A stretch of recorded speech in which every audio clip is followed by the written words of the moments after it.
Today we're going to talk about Genshin Impact, and I'm going to share my overall thoughts after playing the game for 20 plus hours with you guys. This is pretty much a first impressions and review of the early game of Genshin Impact based off the final closed beta. And if you guys don't know, the game will release before October. As of making this video, there's no specific date, but that's what they said, so it means very soon. Also, usually when I make videos like this, I work very hard to have proper transitions in the background just to make the video flow nicely, but one thing I didn't do was keep all the Genshin Impact footage that I recorded. As soon as I was done with the last few Let's Play videos, I got rid of everything on my computer to make some space for other recordings. So I'm just gonna put some of the videos that I've already made in the background. So yeah, if it doesn't flow to what I'm saying here, please don't judge it too hard. So after playing for 20 hours or so, I'm in love with this game. It is easily top 10 most gorgeous games I've ever played. That being said, the game is not perfect. I definitely have some worries and things that I didn't like so much, but overall, I had a good experience and I really enjoyed my time with the game. There are two things that I want to address before moving forward. Probably the number one thing you hear, which is Genshin Impact is a Breath of the Wild clone. So playing it, I can tell you that if you look at the world, yes, hell yes. If you listen to the music, they have a really good soundtrack. It kind of reminds me of Studio Ghibli films. You're just like, damn, bro, you're plucking my heartstrings while I'm out here just shaking trees for apples. But there are times where the soundtrack is like, yo, am I playing Zelda right now? Especially once I hit the temples or the dungeons, I was like, okay, this is really like Zelda. But aside from the look of the game, like the cel-shaded graphics and the world filled with light green grass, I mean, the world kind of looks copy pasta from Breath of the Wild. But aside from that, they don't share many similarities. Okay, so while editing, I realized I wasn't explaining this the best way. Pretty much what I'm saying is, yes, from a glance, it's a Breath of the Wild clone, but with a deeper look, it's Breath of the Waifus. Okay, jokes aside. I just feel like calling it a clone doesn't give the game enough credit, because there's a lot of Chinese games out there that are legit clones that copy nearly every asset from another game and just launch with a different name. Genshin Impact does not do that. It's definitely its own game, but yes, it's totally understandable with the clone thing. It's just, I feel the game deserves a bit more credit. This game was made with mobile in mind. Mobile controls, mobile interface, and it is a gacha game. On top of that, yes, Zelda is from Japan and has an anime type look with it, but when you play Zelda, the first thing that pops in your mind is an anime. When you play Genshin Impact, you instantly are like, okay, this is very anime. These are waifus. So yeah, if you were someone random just seeing this game for the first time, you'd be like, this is a clone.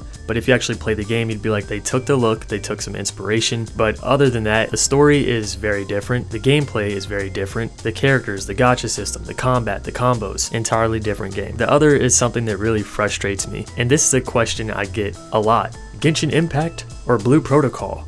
I don't understand this. And to anyone who's asked me this in the comment section, or who's came to my stream and asked this, I'm not mad at you, okay? It's just frustrating. This is like asking someone Dark Souls or World of Warcraft. They're two different genres. They play extremely different. They make no sense to compare. The only thing that you're seeing here that's similar is a anime style look. The combat, again, mobile-like controls, meaning it's very simplified in Genshin Impact. Blue Protocol does have a more simple combat system versus other massively multiplayer games, but there's still a lot more skills than there is in Genshin Impact. Blue Protocol, again, is a massively multiplayer game where you're playing with tons of other players. Genshin Impact is a single-player game. It has a co-op mode, yes, but for the most part, it is a single-player game. When other players join you, it's like they're joining your world. The game still focuses on you and your story. You can't compare this to Blue Protocol. You just can't. And what I hate about this is that a lot of people watch content creators and people that cover games for their opinions. So when they ask something like this, if there is someone out there who says Blue Protocol over Genshin Impact or Genshin Impact over Blue Protocol, I feel like it's really misleading because you're throwing away a genre, and some people will take that answer and be like, okay, Genshin Impact it is, and they'll start spreading misinformation to people telling them that Genshin Impact is the game they should play over Blue Protocol, but it just doesn't make sense to compare. I feel like there's a lot of pressure on that question when it comes to people that have influence. They are not the same.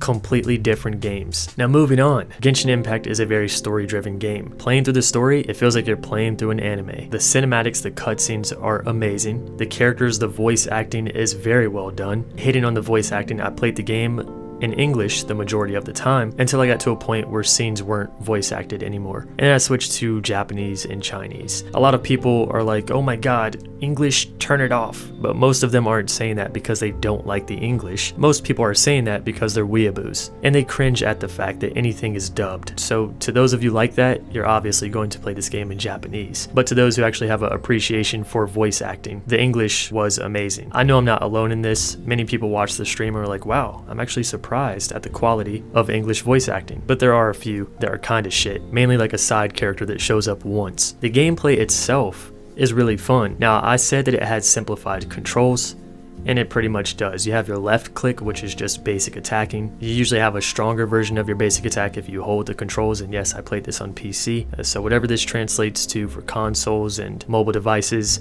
you get what I'm saying.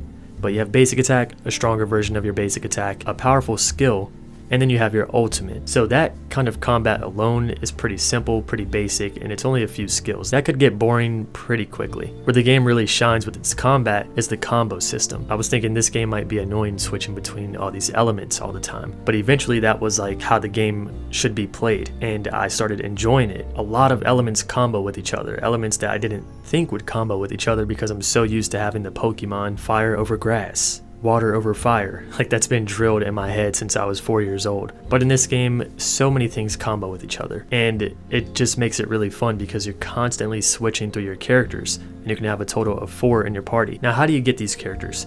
Because, as mentioned, it is a gacha game. That's another thing that a lot of people are put off by, and maybe it's just the way that my brain works, but I knew that this was a gacha game first before anything. I knew that the foundation of this game was mobile/gacha. It is available for PC, it is available for PS4, Nintendo Switch, whatever, and it plays really well on the PC. It's so well that like you don't really think that you're playing a mobile game, but I truly feel like they made this game built around the foundation of a mobile gacha.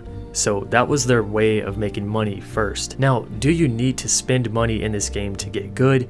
Do you need to spend money at all? The entire beta, I wasn't able to put $1 into this game, and I feel like I made a ton of progress, and I feel like I could just play the game forever with the team that I had. Now, I did get one character from the gacha, and of course it's RNG, so you could play as much as me and not get any characters, but obtaining the currency to roll for characters is something you can just grind in game. And so every character is obtainable for free. You'll just have to grind your ass off. Someone putting in $500 of course is going to get them much faster than you, but it also comes down to RNG. And that's another thing I want to hit on. In my opinion, Genshin Impact has some of the most disgusting character rates I've ever seen in any game. And maybe it's because I'm hoping for a character too much, because I guess the roster isn't that big, which is why they make them so hard to get, but they have less than a 1% drop rate. Now, yeah, there are some banners that come out in every gacha game where it's like, rate up on these characters, so maybe you have a 1% chance. Or if you do get a character, then you have a chance of getting one of those characters on the banner. But even then, the rates are just so low.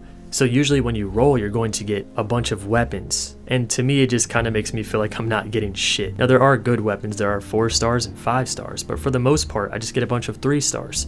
You can find weapons out in the world as well. And towards my final day, I found out that the game had a battle pass. I was using the free one, and it looks like you can obtain pretty rare weapons by just completing that. So as a free-to-play player, you can still get rare weapons. And there are characters that are unlocked through the story. There's also characters that are given out for free by completing events. So this game being free to play, I do not feel like your gameplay is too impacted by not spending money.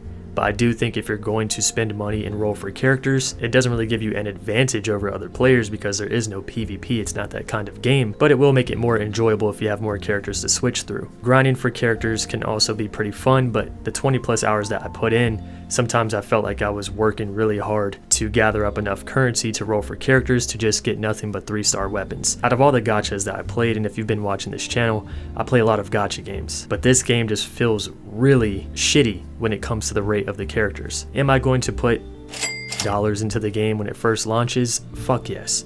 I want Beidou. She's my favorite character. And this is also one of the games where my favorite character isn't one of the rarest characters in the game. Usually I'm like, I need a 5-star, but in this game a 4-star was enough to satisfy me. But another thing is that completing some of these character skill sets and enhancing their passives takes more than one of that character, and with these foul drop rates can probably only be done by a whale. So I guess that is the major difference between being a free-to-player and a whale. But like I said, it's not going to impact the game too much to the point where you feel like, damn it, I just can't play this game if I'm not spending money.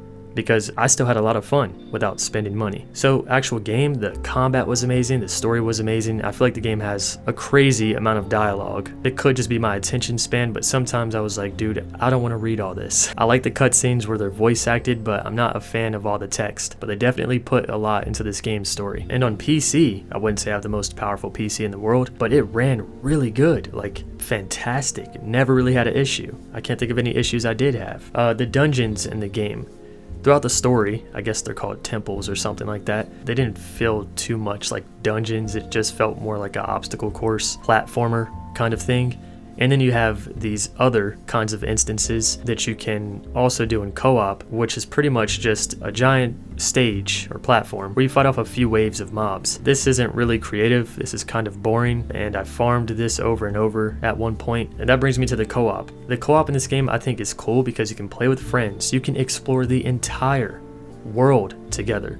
And this map is so fucking big that it is insane that you can just explore all of this. Anything that you see in the world, 9 times out of 10, you can go there without a loading screen. And I think that's just wild, especially with how well the game ran. But the thing that gets me with co-op is that in my experience, and I think many people will agree, is that if you're not the host of the world, you don't really benefit from it at all. There's a type of currency that you can use to get rewards from world bosses, and also these stage-like instances where you kill these waves of mobs, and you can probably use it for other stuff. However, once that runs out, the only thing you benefit from joining someone else is I think you can loot certain mobs and possibly certain chests. I could be wrong. The amount of restrictions that happens once you enter co-op, you can't continue this story, you can't talk to certain NPCs or merchants, you can't do this, you can't do that. You can only really explore the world, do some dailies, and take on some world bosses. And from the world bosses and mobs that were in the game so far, it was pretty repetitive. It's like you have these goblins, you have these golems, you have these cubes,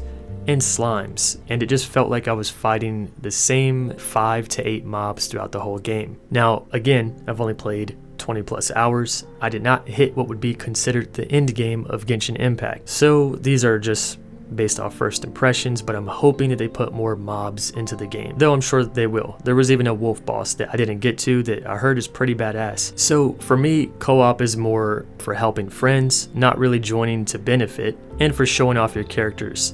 Now, what I think is really cool about co-op is that you can combo off of each other's elements. So if one person's electric, one person's ice, one person's fire, and then the other is water, you're going to be doing combos that will constantly debuff the enemies with elemental weaknesses and allow you to perform these crazy combos dealing massive damage. It's awesome. And I don't know if the game scales in difficulty with more players, but it definitely seemed like the mobs became more tanky. The game also can be pretty difficult, which I like. Like some enemies, some bosses were a challenge and could one-tap you, so it was really about how good you are. Can you dodge? I know there was a video where I fought a golem that was way stronger than me and I was able to beat it based off skill. It's cool that you can do stuff like that and give yourself more of a challenge. And then of course, once you hit a certain point in the game, the enemies scale, or the world of the game scales. So you're not just going around one-tapping everything, though you do have a pretty good advantage if you're geared. And I enjoy how generous the game was with giving out materials and armor pieces and weapons. But once we hit a certain point where I had to grind out a certain amount of materials and I had 3 players helping me out, it turns out that for like the last hour or 2, they weren't getting anything from these runs. And on top of that, I couldn't continue the story, or I couldn't do certain stuff. You just run out of shit to do, and it's like, okay, I guess we can explore and just kill random mobs and hunt for treasure chests. But other than that, there's not much to do. So maybe that changes in the end game, or maybe this is what it's like, co-op end game. And speaking of that, that brings me to the discussion of the end game. Haven't explored it yet, but if it is similar to what I've experienced just playing 20 hours, which is where you explore this world, you do some of the story, but what happens once you run out of story? Do you just have these temples, these monster waves, world exploration, hunting chests, killing the same mobs? Where does the fun come from after that? I mean, sure, it could be fun for a while, getting different characters, forming different elemental combinations, playing as your favorite husbando or waifu. But after that, I just can't see the game being fun for like more than 500 hours. I could see the only fun after that coming from joining other players and just helping them out and flexing your characters. But yeah, if that's the end game, I can't see it being fun for too long. The world is so immersive that you just want to stay in it. It's just peaceful. It's relaxing. I made this joke that Genshin Impact made me forget that I had crippling anxiety, but there's some truth to that joke. It was just so fucking relaxing. I was like, wow, the look of the world, the music, and overall, like I said, the game was just, it was great, but I am worried about the end game. So I guess to wrap this up, or discuss my final thoughts, it was an amazing game. I'm going to play it again when it comes out. I personally don't mind it being free to play with gacha, but I do find the drop rates to be some of the worst I've ever experienced in any game, and I wish that they would change that a bit and make it a bit easier to access these characters. As far as monetization, some people are worried how they're going to make money beyond the gacha, and if you've played Honkai Impact, this company's other game, which is extremely polished, a very well done mobile game, which is now also on PC, covered it a few times on this channel, I know for a fact they're going to put skins in this game. 100%. My main concern is with the end game. What will it be like? Will they constantly update it with new dungeons, new stories, new boss types, new enemies? I definitely want to see more world bosses that actually feel like world bosses. I feel like I've experienced most of the game's enemy types with what I played, and I hope that's not the case. If you are playing this for a more single player experience to complete the story, which I think you can do without spending money in the game, though the grind will be harder, it will be longer, but I think in this kind of game where you do grind, while it did take a long time to get the currency, it was enjoyable. It forced you to explore the world, going around and just hunting these chests, gliding from mountain to mountain, traveling from town to town. It just felt good. But again, if playing as a single player game, I still think you're going to get 100+ hours out of this. And if you're playing it as a game you want to play forever, I worry if they'll have things to do once you reach the end game, or a few weeks after you've reached the end game. It's not an MMORPG, and I think that's where a lot of the confusion comes from. People are looking at this game with that kind of mindset. It's not really a co-op game. It shouldn't be advertised as co-op because of the amount of restrictions that come into play once you enter co-op. It turns it to just like a single player game with optional co-op. If they change that and make people want to try co-op more, adding different game types or more rewards, or allowing you to do the story with friends and do things that you can do in the base game or playing single player, then I think that would make this a lot better. At the end of the day, Genshin Impact focuses on a single player story experience built on the foundation of a mobile gacha game. It's taking Sino Alice and breeding it with Zelda Breath of the Wild. Stamina in Genshin Impact is definitely a bitch, but you can upgrade it pretty easily. But at first, oh my god, it sucks so bad. Anyway, I told you guys I was going to go to my final thoughts. So this is just what I think about Genshin Impact. Great fucking game. Not perfect. Had a good experience for playing 20 hours. I think I could have a great experience playing 80 to 100 hours. But I'm worried about the game after that. Disgusting drop rates. I wish they were better. Very restrictive co-op mode. I wish it was better. But overall, good shit. Let me know what you guys think about Genshin Impact, and watch a few other creators who have talked about their opinion or experience with Genshin Impact, though I think you should try the game out yourself when it comes out because it is free to play. PC, PS4, Nintendo Switch, mobile devices. I don't know if it's going to release simultaneously, but eventually it will be available on all of those. So, thank you for watching, thanks for hearing me rant, and I will catch you all in the next video. See you soon, friends.